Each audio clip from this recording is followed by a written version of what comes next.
Once upon a time, there was a man called Mr. Mangina. He was a good man. He defended the women's. He wore a shiny suit of armour. He was a white knight. In fact, he was such a defender of the women's that he afforded them not only eternal chivalry, opening doors for them, draping his cloak across steaming piles of horse shit so the women's wouldn't get any on them, etc., etc., but Mr. Mangina also blindly agreed with anything a woman said, no matter how wrong it was. Mr. Mangina did all of these things without hesitation. Mr. Mangina was waiting for the day when one of the women's would grant him his greatest wish: sex. Dearest to Mr. Mangina's heart was the lovely Princess Clementine Slutwalk. She was a feminist. "I'm having a Steve Shives video marathon at my house. Would you like to come over?" asked Mr. Mangina anxiously. "I'd love to, but I am going to dinner with Brad Hunkford tonight. He's paying," replied Princess Slutwalk. "Afterwards, we're going back to his place for some hot consensual sex action that I later intend to define as rape." "But I was hoping you'd have sex with me," said Mr. Mangina. "Oh, don't be silly," laughed Princess Slutwalk. "I could never have sex with you.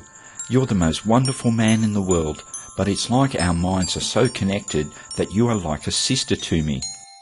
Even though my ideology dictates that gender norms are completely the result of social constructs, I still find myself succumbing to my natural biological urges. Put simply, I like bad boys," laughed Princess Slutwalk. Help me, someone please help me," cried a voice in despair. "Never fear, Fair Maiden, I will help you," announced Mr. Mangina. "I have been locked in the Tower of Hypocrisy ever since my conversion to feminism. King Sargon had me imprisoned for refusing to convert to rationality. If you save me, I will let you feel my tits," promised the Fair Maiden.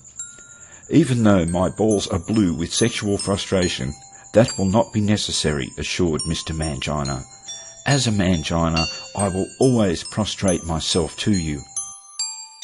Once safely to the ground, the Fair Maiden pushed Mr. Mangina over on his head, stole his wallet, and ran off laughing ever so joyfully.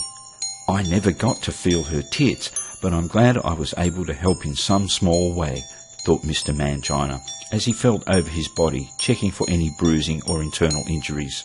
"How lucky I am to be abused and exploited by such beautiful creatures as the women's." After such a big day of being rejected, Mr. Mangina was finally relieved to call it a day and catch the bus home. However, less than 2 minutes into the journey, a female passenger accused him of manspreading and ordered that he be removed from the bus. "But it's the armour, it's not flexible," pleaded Mr. Mangina. It was no use.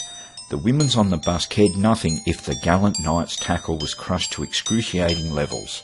The lesbian driver was only too happy to remove him.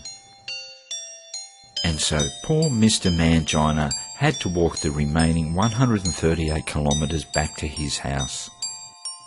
After such a long walk, Mr. Mangina was glad to finally be home. He curled up in bed with his favourite book. After putting out the light, Mr. Mangina decided to relieve himself of his blue balls by having a frenzied wank, only to find that he had no balls after all. And that's what made him such a Mangina. The end.